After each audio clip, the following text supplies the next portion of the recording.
What if, in the midst of an alien invasion, you found yourself trapped in the very place where no one would believe your screams? Imagine, the world outside is in flames, spaceships tearing through the skies over American cities, and you're locked in a psychiatric hospital surrounded by people already living on the brink of the abyss between reality and delirium. What would you do? Run alone? Or try to save those who would never have a chance of escaping on their own? Stay with me until the end, because what you discover now may surprise you. It was an ordinary morning in Denver, Colorado. I remember wearing a white apron, the smell of bacon and coffee still lingering on my fingers. My name is Daniel Brooks, a chef at a corner diner that was always packed for breakfast. The day had started like so many others. Customers chatting about business, coworkers laughing at lame jokes, the sound of pans clanging on the stove. But then the sky darkened strangely, as if someone had turned off the sun for a few seconds. Have you ever experienced that? That moment when something inside you screams that the world will never be the same? That's exactly how it all began. People spilled out onto the sidewalk, pointing upward. I dropped the trowel and followed. I saw 3 luminous points moving unnaturally, as if gliding effortlessly against the wind. They weren't planes, they weren't meteors, they were spaceships. With every second, more and more lights appeared, filling the horizon. In less than 15 minutes, sirens began blaring, emergency broadcasts flooding televisions and cell phones. It was official. The United States was under alien attack. Panic gripped the streets. Cars crashed into each other. People screamed aimlessly. Children cried, clinging to their parents. I tried to run home, but explosions shook the city, and instinct pushed me toward any place with thick walls and closed doors. That's how I ended up at the Denver Psychiatric Hospital, along with dozens of strangers. The air inside was heavy. Narrow corridors, fluorescent lights flickering green, patients in straitjackets staring wide-eyed as if they already knew the end had come. Nurses scurried back and forth, locking doors, trying to maintain order amidst a chaos that could no longer be contained. And in the midst of it all, I, a simple cook, wondered how I had ended up there. Then the sounds began. First, metallic scratching from the windows, then dull knocks against the doors, and finally, a suffocating silence broken only by the sound of one's own heart hammering in one's chest. I swear, that night, the hallways seemed to breathe. The shadows weren't just there, they moved. And that's where the most disturbing part comes in. Many managed to escape through emergency exits, others hid in closed wings. But not everyone was so lucky. Some were left behind, some were abandoned, and I never forgot their faces. What really happened in that psychiatric hospital during the alien invasion is a story few know. And if you think you've heard terrifying accounts of that attack, brace yourself, because what I'm about to reveal is far darker than any official government broadcast. Now take a deep breath and imagine yourself walking down that greenish corridor, hearing muffled screams and inhuman footsteps echoing behind you. This is the scene that will haunt you from now on, and that's precisely where the real story begins. As I walked down that hallway lit only by emergency lights, the pale green reflecting off the peeling walls, I realized there was something much bigger going on here than just an invasion. It wasn't just the fear of the unknown. It was also the loneliness of realizing that some screams would never be heard, that some people would never have the chance to tell their side of the story. And perhaps that's why I'm here today, sharing every detail with you, because somehow we need to keep the memory of those left behind alive. And here I want to open up space for you too. If this topic resonates with you, leave a comment below with what has touched you most so far. Was it imagining patients trapped inside with no way to escape? Was it the chaos of an American city suddenly engulfed by lights in the sky? Or perhaps the simple fact that, in the blink of an eye, the most ordinary routine can turn into a nightmare? I read every comment, and your insight can shed even more light on this topic. And since we're on this journey together, take the opportunity to like the video right now. It seems like a small detail, but it's this gesture that shows the algorithm that this content is valuable, that it deserves to be shared with others who are also interested in science fiction, alien invasions, and apocalyptic stories. This is how we create a community that shares the same atmosphere of mystery and survival. And if you're the type who doesn't like to stop halfway, who wants to keep following every revelation, every narrative, every piece of this dark story, subscribe to the channel, because that's what guarantees you'll be here with me whenever a new story like this airs. Ultimately, it's your participation that makes this space exist, that keeps the flame of this kind of content alive. Now picture it with me: burning hallways, people running frantically, and something inhuman advancing from behind, ever closer. It's at this point in the story that the tension really starts to build. When the sky was covered in those lights, many people's first reaction was denial. It must be a military exercise, some said, while others recorded videos with their cell phones laughing nervously. But the laughter was short-lived. Within an hour, the news stations interrupted their broadcasts to confirm what everyone already knew deep down. It wasn't human. I remember standing on the sidewalk next to a group of strangers, all staring upward, when the first explosion shook downtown Denver. It felt like watching a movie, but without the ability to pause or leave the theater. The hidden truth is that even the most powerful nations, those who have always positioned themselves as protectors of humanity, were as vulnerable as any of us. The Air Force attempted to react. Fighter jets took off from Peterson, and smaller bases scattered throughout Colorado, but disappeared from radar screens minutes later. There wasn't even time to organize a solid defense. A silent attack disabled communications systems, neutralizing satellites and lines of command. It was as if someone had flipped the switch that kept the country connected. If even the military couldn't resist, what can we say about defenseless civilians, isolated in hospitals, schools, or simply in their homes? This question still echoes in my mind as a cruel warning about the fragility of our entire power structure. The first targets were not just strategic cities, but highly visible locations: New York, Los Angeles, Chicago, each shrouded in a dense cloud of smoke and flashes, as if reality were being ripped apart before the eyes of millions. The psychological impact was immediate: families being separated, people abandoning cars in the middle of the road, children lost in the chaos. There was no instruction manual, no central voice saying, "Do this," or "Do that." The chaos was absolute, and amidst this chaos, each individual decision took on immense weight. I'll never forget the moment I heard the rumors that Washington had fallen within hours. It wasn't clear if it was true, but the uncertainty alone heightened the feeling that we were alone. The collective mindset shifted drastically, from "let's resist together" to "every man for himself." It was as if the fabric of society had been ripped apart along with the sky. And while this was happening in major cities, psychiatric hospitals, prisons, shelters, and facilities forgotten by the system became veritable traps. These places, which were supposed to protect or treat, became involuntary prisons for those inside. I can still see the face of a war veteran, hospitalized next to me, repeating over and over, "They're back. I told you they would be back one day." He had been discredited for years, treated like a madman, and now he was the only one who seemed to understand what was before us. This contradiction deeply marked my perception. Sometimes the most disturbing truth is hidden behind the scenes of the stories we prefer to ignore. And it was precisely this truth that made the invasion even more terrifying. It wasn't just the presence of unknown creatures dominating the skies, but the collapse of what we believed to be unshakable: our trust in the protection of institutions, in military power, in the idea that someone would always be in charge. Suddenly, there were no more leaders, no more plans, only survival, only the raw journey of trying to escape, of clinging to life, even if it meant leaving people behind. This transformation didn't just happen on the outside. Inside me, a part of me was ripped away forever in that instant. When you realize there's no line of defense, no safe haven, the only thing left is to deal with vulnerability. It's like standing before a broken mirror, seeing pieces of your humanity reflected in a distorted way, and each shard reveals something you don't want to face: fear, powerlessness, costly decisions. What scares me most, looking back, isn't the flashes in the sky, nor the metallic sound of ships cutting through the air. What scares me most is realizing how quickly we became mere numbers in an invisible statistic.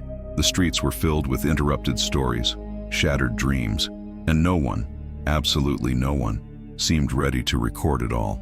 It was like a collective memory blackout, where everyone was so preoccupied with survival that they forgot to remember. Now I want to delve even deeper into this subject, because the collapse of military defenses and the collapse of cities were just the beginning of a reality that proved much darker within the narrow, stuffy corridors of psychiatric hospitals.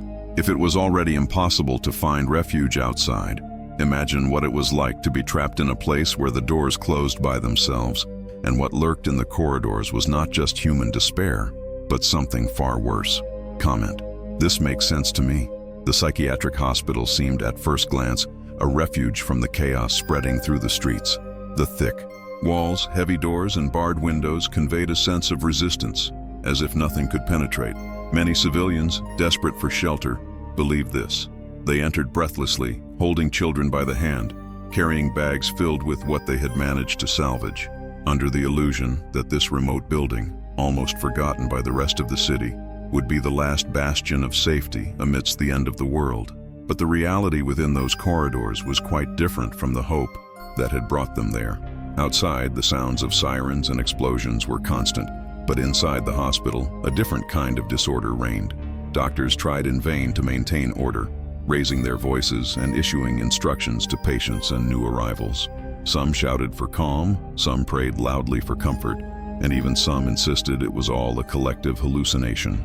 But the panic was palpable, permeating the air, and no one could ignore the tremors that shook the hanging lamps whenever a ship passed low over the city. For the hospitalized patients, the situation was even more cruel. Many of them already lived immersed in their own worlds of fear, voices, and shadows. And now, with the deafening noise and the desperate faces of the strangers invading their space, their delusions seemed to take shape. I clearly remember one man banging his head against the wall, repeating, "They came to take what was theirs," while a nurse tried to hold him by the shoulders, crying with exhaustion. It was as if the boundary between reality and madness had been erased, and we were all trapped in the same labyrinth. The contradiction was glaring. Doctors and nurses, trained to maintain composure, no longer had control of the situation. Their lab coats were wrinkled, their eyes wide from lack of sleep and fear. They distributed medicine like offering water to shipwrecked people on the high seas, trying to alleviate something they themselves didn't understand. Each pill dispensed, each order given, seemed like an automatic gesture of someone simply trying to maintain a routine that no longer existed.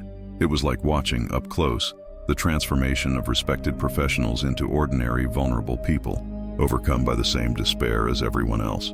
The corridors filled with people from diverse backgrounds.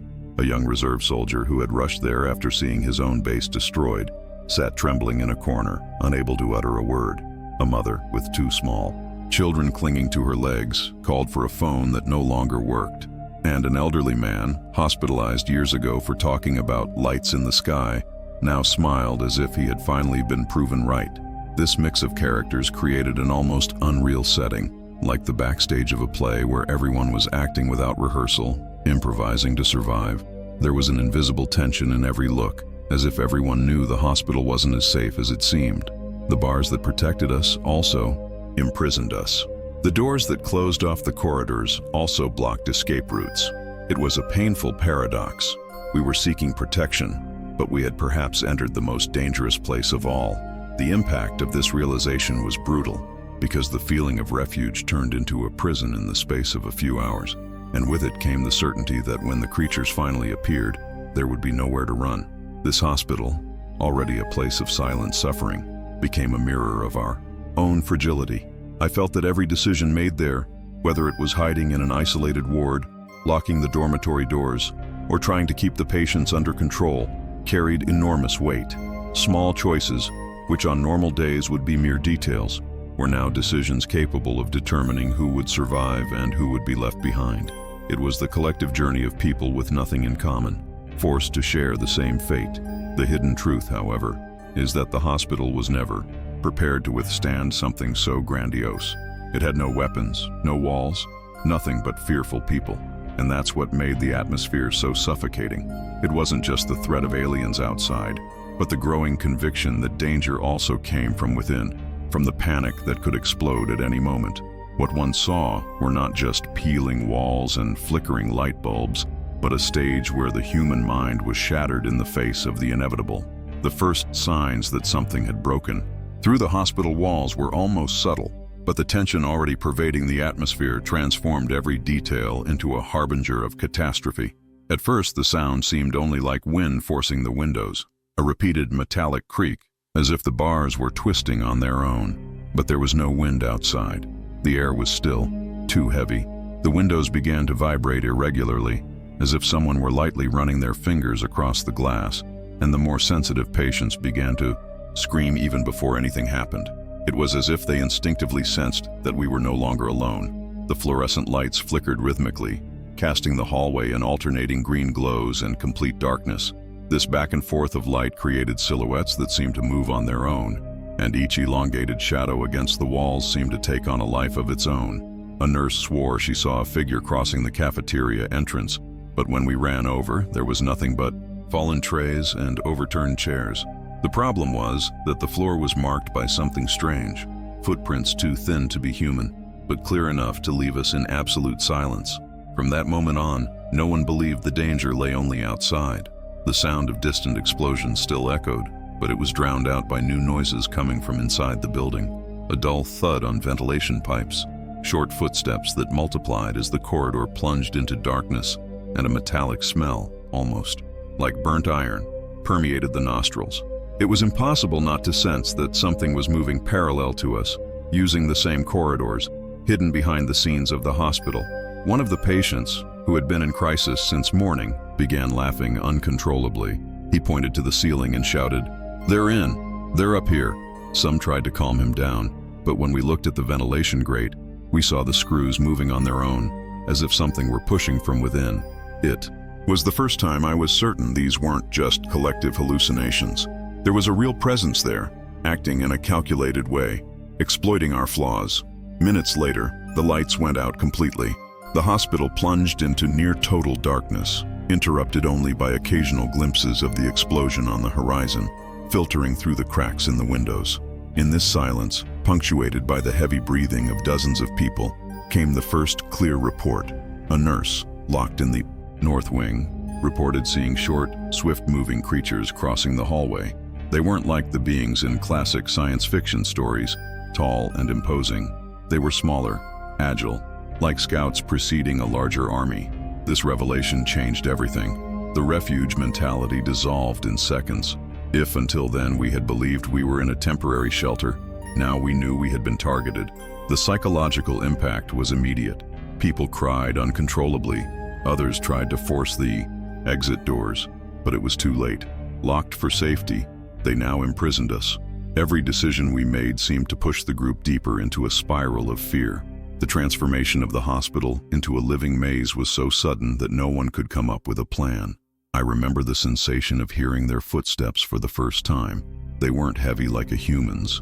There was something almost rhythmic about them, as if they were running on all fours sometimes and on two at others, a blend of sounds that confused the ears. This detail led some to believe they were just stray animals, but those who looked closely swore they saw eyes reflecting in the darkness, watching with the patience of a predator. The hidden truth is that those smaller creatures weren't there by chance. They didn't attack immediately, just watched, probing, as if studying our every move. This weight was eating us up inside. Every second increased our paranoia. Every noise made our hearts race. Doctors, who had always held authority over others' sanity, were now as vulnerable as the patients they were trying to protect. I saw one of them, who had never raised his voice before, scream for someone to open the emergency room door. This breakdown of the role, this collapse of order, was one of the greatest impacts of that night. There, hierarchy no longer meant anything. Survival leveled everyone down. Gradually, it became clear that these weren't just invaders from the sky, but an organized, meticulous system. These tiny creatures were just the prelude to something larger, the first wave sent to test our limits. It was as if we were inside an experiment, watched from behind the scenes by something that calculated every human reaction to fear. This revelation still chills me today because it placed us in an even more fragile position. We weren't just victims, we were also objects of study. Because if the first apparitions had already shaken what little sanity remained, what would come next would erase any shred of hope that still existed within those walls. There came a moment when it became clear to all of us that there wouldn't be enough room to escape. Exits were few, doors were locked, and with each passing second, the feeling that something was surrounding us grew stronger. It was at that moment that desperation began to divide people between those who would try to run at any cost, and those who, by choice or impossibility, would remain behind. This division wasn't made by words, but by looks and silent gestures, a bitter understanding that not everyone would make it to the other side. The corridors became a field of quick and irreversible decisions. I remember seeing a group of civilians trying to break down a side exit, pushing the door with all their might, while a nurse refused to leave the room where 3 sedated patients lay, unable to move. She screamed that she would not abandon those lives, that she would not be part of the collective oblivion that was already taking over the place. Her face blended courage and desperation, and that image remained etched in me as a cruel portrait of what it means to choose between one's own survival and one's moral duty. On the lower floors, the situation was even more chaotic. The elevators had stopped working, and those unable to climb the stairs were trapped there, surrounded by walls that would soon become tombs. The muffled sound of screams echoing from the basement still haunts me, because each echo carried the knowledge that no one would return to rescue them. They were mothers, elderly people, patients undergoing treatment, and even staff who had rushed downstairs for shelter, unaware that they were descending straight into the void. Patients with reduced mobility were the most vulnerable, some in wheelchairs, others with their legs immobilized from recent surgeries. They looked around silently, as if they had already accepted their fate. One of them, a white-haired man with a serene look, even said to me in a low voice, "Don't worry about me, kid. Save those who can still run." That sentence cut me like a blade, because it exposed the hidden truth no one wanted to admit. In moments like these, there are lives the collective decides to abandon, even if no one verbalizes that choice. And what struck me most was the realization that these people, who would be left behind, wouldn't just be victims. They would be direct witnesses to the invasion, eyes that would see up close what others wouldn't dare to face. This thought chilled me, because it gave the tragedy an even darker layer. While some fled in search of freedom, others would remain as part of a narrative buried behind the scenes of destruction. The transformation of what we considered a refuge into a stage of separation was one of the most painful experiences I've ever experienced. You could see the impact on the faces of those running. Guilt, fear, but also the irrational determination not to look back. I myself felt the temptation to keep walking without thinking of anyone but myself. But the screams echoing through the hallways prevented us from ignoring the weight of the decisions we were making. It was as if each step were a betrayal, a sentence we signed in silence. And it's curious how in these moments the collective mentality breaks down. Before, everyone seemed united by fear, but when the instinct to flee took over, the individual spoke louder. I saw friends split up, family members run. In opposite directions, people who just minutes ago had been supporting each other now fighting for space on the stairs. This social fragmentation, this collapse of solidarity, was perhaps as frightening as the creatures themselves, which were already beginning to approach. It wasn't just the lack of weapons or strategies that doomed us. It was also this human failure, this inability to remain united in the face of the unknown. And perhaps it is precisely there that the harshest revelation lies, that it is not always the weakest who are left behind, but those who depend on the courage of others to be remembered. And when that courage is lacking, they become invisible, erased from history before they are even taken. As we ran, we could still hear the voices of doctors who, like the nurse at the beginning, chose not to abandon their patients. I heard one of them shout that he wouldn't leave the floor as long as someone was inside, and it was in this mixture of bravery and resignation that I realized the true weight of the invasion. It wasn't just destroying buildings and cities, it was stripping away the very essence of humanity, revealing our deepest contradictions. The emotional impact of this contrast was as powerful as any explosion that rocked the hospital. Now, I want to go even deeper into this subject, because if until now we spoke of closed doors and corridors filled with fear, what was about to happen would bring to light the inevitable presence of what we all feared. The creatures themselves walking among us, taking the places of those who never managed to leave. Right there, I'm on this journey too. What followed inside that hospital was something not even the most grim war stories could convey. The chaos spread so quickly that it seemed to have a life of its own. Every corridor became a decision-making platform, and each person revealed their true essence amidst the fear. It was at this moment that the different profiles of survivors began to emerge, not as movie heroes, but as fragments of humanity clinging to any chance to keep breathing. Among those who stood out were the military. Many were there not as employees, but as patients, Men who had returned from combat bearing invisible scars, memories their minds couldn't bear. The war had robbed them of sleep, sanity, and for some, even hope. But when the metallic sounds echoed through the corridors and figures began to appear in the darkness, something within them was rekindled. A dormant instinct resurfaced.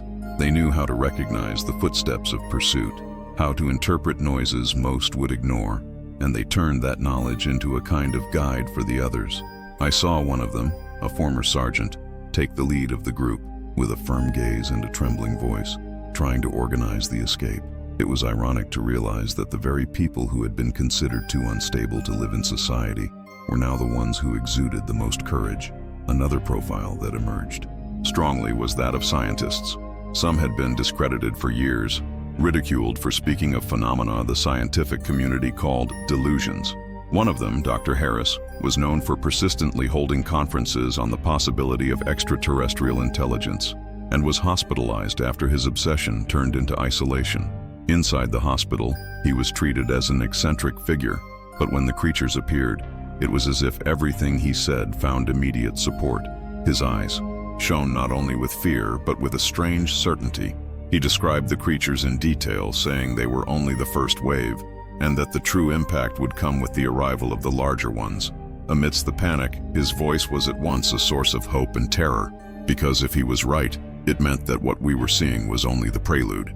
And then there were the ordinary civilians, those who were simply in the wrong place at the wrong time. I include myself in this group, people who had no military training, no scientific knowledge, but who carried within them the same will to survive. They were parents trying to protect their children, women clutching their bags as if within them there were a magical escape, elderly people leaning on strangers to keep from falling, ordinary people drawn into a plot they could never have imagined, and who now had to decide whether to run, fight, or simply pray.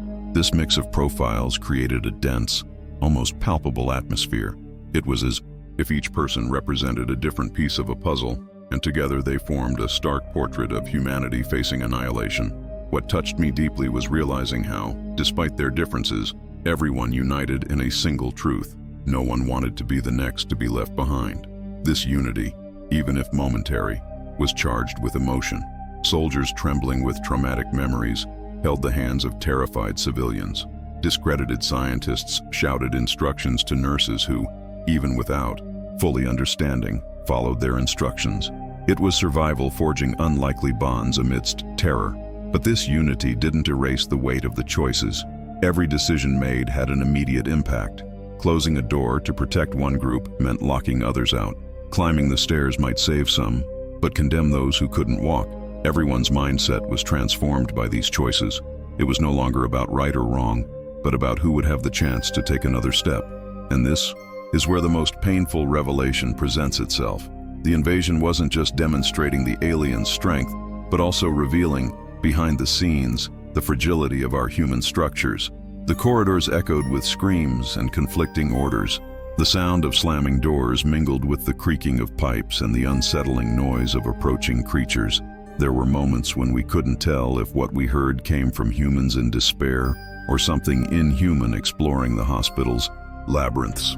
This jumble of sounds created an atmosphere in which reality itself seemed to shatter.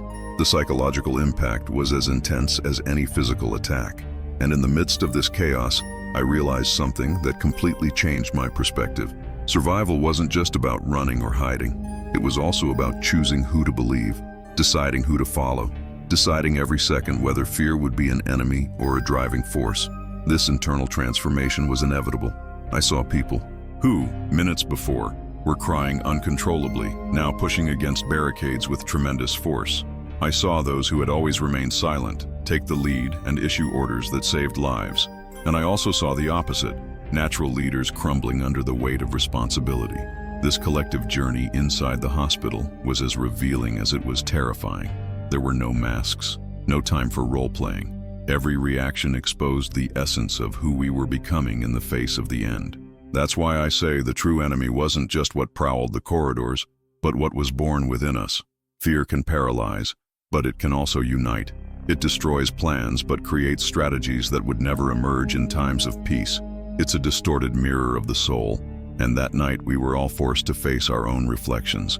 Because if until then we had been talking about improvised survival and different profiles coming together in the chaos, what came next was the definitive proof that the alien presence was not just watching us, but rather guiding our every step as part of a macabre game. The feeling that we weren't alone stopped being merely suspicious and became evident. The hospital breathed a strange silence, too heavy to be natural, as if even the air was afraid to move. It wasn't the silence of peace, but the silence that precedes something inevitable, a sound vacuum filled only by the rapid beating of hearts. It was in this emptiness that they moved. The aliens didn't need noise to announce their arrival, and perhaps that was precisely what made their presence so devastating. Their every step seemed calculated, every movement designed to confuse and destabilize. They didn't run like common predators. They didn't charge brutally. They approached like shadows that took shape at just the right time, transforming the corridors into psychological traps. Many who survived that night reported seeing enormous eyes reflecting in the darkest corners of the wards, as if watching from a distance, waiting for the right moment to strike. Others spoke of whispers coming from nowhere, meaningless phrases that penetrated directly into the mind, confusing memory and reality. The theory that spread among those there was that they needed more than physical strength to dominate, because true power lay in mental control. All it took was a moment of distraction, a fissure in the mind filled with fear, for a person to surrender. This is how many vanished before our eyes, not with a violent attack, but simply walking toward the creatures as if obeying an irresistible call. The impact was brutal. The idea of fighting something tangible was already difficult, but how could we resist an order that seemed to come from within our own minds? How could we face an enemy who knew our thoughts before they were even spoken? This kind of revelation profoundly shook the collective mentality within the hospital. People began to distrust one another, fearing that someone might already be under the influence. There were times when we didn't know if the echoing screams were of pain or manipulation, and this climate of distrust corroded any attempt at organization. I myself witnessed a scene that has never left my memory. A young man, who had been hiding behind an overturned gurney, suddenly stood up, his eyes glazed over, and a strange smile on his face. He walked slowly to the end of the corridor, ignoring the pleas of his friends who tried to hold him back. It was like seeing someone hypnotized, surrendered to an invisible force. Minutes later, darkness swallowed him, and we never heard his voice again. This kind of event repeated itself several times, and each time it happened, the feeling of helplessness grew. It wasn't just the body being taken away, but the certainty that our minds no longer belonged entirely to us. There were also reports of people not being killed outright. Instead, they were dragged into dark rooms, and the few who managed to escape swore they saw something like examinations taking place inside. The creatures seemed intent on understanding, cataloging, and recording. It wasn't a massacre. It was a meticulous, almost scientific process. This detail added an even more disturbing layer to the horror, transforming us into objects of study, as if every heartbeat, every tear shed, were part of a research project. The hidden truth was that the hospital wasn't just a temporary shelter for us. It was a target, a hand-picked, makeshift laboratory where human fear would be exploited to its limits. The psychological impact of this understanding was devastating. Survival was already difficult in the face of collective panic, but it became unbearable when we realized it wasn't just about running away. It was about resisting control, protecting our minds as if they were the last bastion of freedom. This transformation in how we viewed the enemy was decisive. The fight was no longer just against the creatures in the corridors, but against the possibility of losing our very identity, of being erased from the inside out. And yet, there was something even more intriguing. Some of the patients, those who had lived for years amidst delusions and inner voices, seemed less vulnerable to mind control. While people considered sane succumbed quickly, these patients resisted, as if their fragmented minds were, paradoxically, a protection against direct influence. This revelation left us stunned, because it completely reversed our perception of strength and fragility. Those who had previously been seen as fragile now seemed to have some advantage. This forced us to reconsider decisions, to see beyond the obvious. Survival required breaking down prejudices and accepting that, in that environment, logic no longer followed the same patterns as before. If the hospital already seemed like a stage for manipulation, What unfolded next showed that those corridors held more than simple testimony of despair. They concealed an even darker truth, one that would forever transform the way we understand the invasion. The most disturbing thing about that entire night wasn't just the physical presence of the creatures walking the corridors, nor the silence that cut through the air like a blade.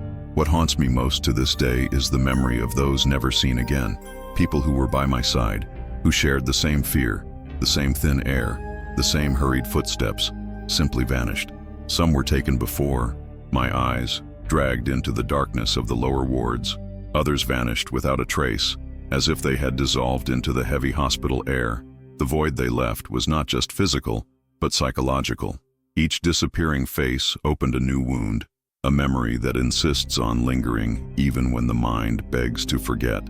And it is at this point that the most painful doubt arises. Did they die right there, in silence, victims of a force we cannot comprehend, or were they somehow taken elsewhere? The idea that some survivors might still be alive, hidden in some space beyond our comprehension, is both a relief and a curse. Because if they are alive, it doesn't mean freedom. It means they are being used, studied, treated as pawns in a larger experiment. The thought that they might be being watched, manipulated, stripped of their very humanity to satisfy the curiosity of something that doesn't belong in this world, is the kind of revelation that forever changes the way you view reality. This possibility connects with many of the theories that until then had been seen as mere conspiracy theories. Stories of people claiming to have been abducted and used in secret experiments, reports of underground bases where humans were kept as guinea pigs, fragmented memories of voices that weren't human. Everything that had been considered delusional took on a different weight that night. It was no longer just imagination. It was plausible, it was tangible, and the hospital, with its suffocating structure, seemed the perfect place to begin this kind of selection. There, between cold walls and dead-end corridors, human lives were classified, separated, and taken without a trace.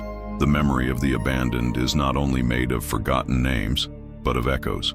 They are the screams that still seem to permeate time, the pleading looks that pierce the consciousness of those who had the chance to run, and above all, the silence of those who couldn't even scream.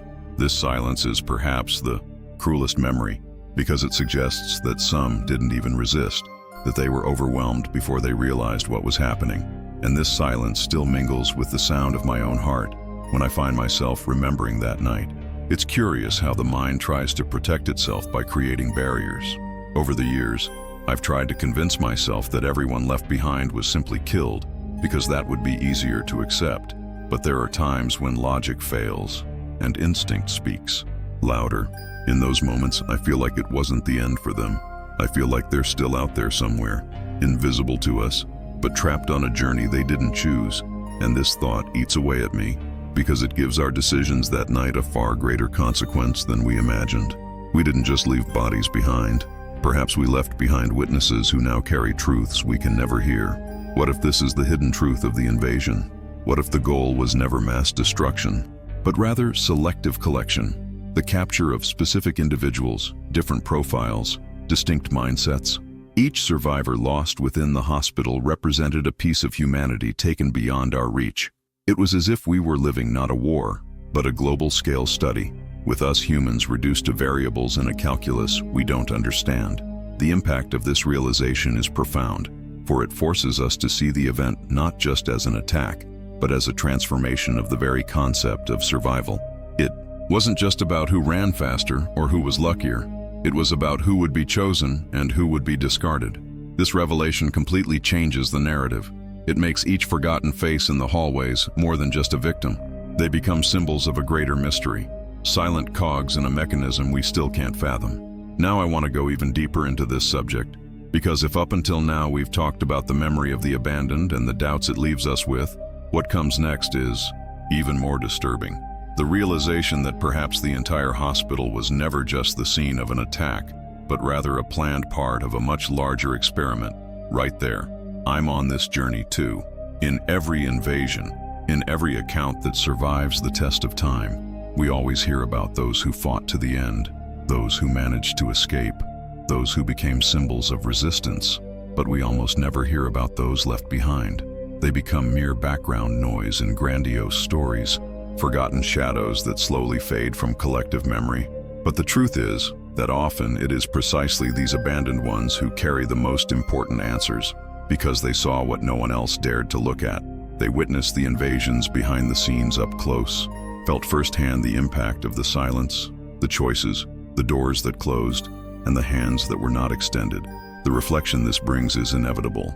We like to believe that, in moments of chaos, we would act bravely, that we would be able to reach out to others even when our own legs tremble with fear. But is this really true? Or is it that, at the limit, when darkness engulfs everything and the air becomes thin with despair, our mindset changes and each person seeks only their own way out? This question isn't just about survival in a psychiatric hospital overrun by aliens. It's a question about the human condition, about the extent of our solidarity and how far we can carry the weight of the decisions we make. I confess that I carry with me the memory of those I saw disappear, not as statistics but as faces, voices, and stories that intersect with mine. The hardest revelation is realizing that their memory isn't just mine, it's ours. It's the kind of memory that questions our way of seeing life, that forces us to face the fragility of what we call civilization. Because what I saw that night inside the psychiatric hospital wasn't just a fight against creatures from another world, but against the hidden truth that insists on revealing itself when fear pushes us against the wall, that the strong don't always survive, and the weak don't always succumb. Sometimes it's simply circumstance, the detail, the decision of a moment that defines each person's destiny. The impact of this is profound, leaving a mark that doesn't fade with time. Every dark corridor, every locked door, every muffled scream becomes an echo that accompanies the journey of those who made it out alive. And perhaps that's why telling this story becomes so necessary. Because remembering the abandoned is more than a tribute. It's a way of not allowing the silence to become definitive. It's ensuring that somehow they continue to exist through our words, our memories, our unanswered questions. Now I want to delve even deeper into this subject, because reflecting on those who resisted and those who were left behind isn't just about the past. It's also about us, about how we face the unknown and how we react to the impossible. And above all, it's about the choice each of us would make if we were in those corridors suffocated by fear. Would we flee alone, without looking back? Or would we try to save someone, even knowing it could cost us our own lives? What about you? What would you do if you were trapped in a psychiatric hospital during an alien invasion? Would you escape alone or try to save those left behind? Leave a comment below. I'd love to hear your thoughts. Comment, "This makes sense to me." If you've made it this far, it's because this story somehow resonated with you. Perhaps it sparked memories. Perhaps it made you reflect on choices and destinies. Or perhaps it simply sparked your curiosity about what exists beyond what we can see. That's why I invite you to continue this journey with me. Subscribe to the channel so you don't miss future stories, because each video is a new piece of this larger puzzle we're trying to understand together. Please also leave a like, not just as an automatic gesture, but as a sign that this connection made sense, that it's worth continuing to explore this universe of mysteries, revelations, and unanswered questions. And if you were with me until the very end, write in the comments, "I'm with you until the end." It will be our way of recognizing those who truly went through this entire experience and were present in every detail. And since we've come this far, don't stop now. There's another video waiting for you, ready to take you even deeper into this topic with new perspectives and stories that will expand on everything you just heard. See you there.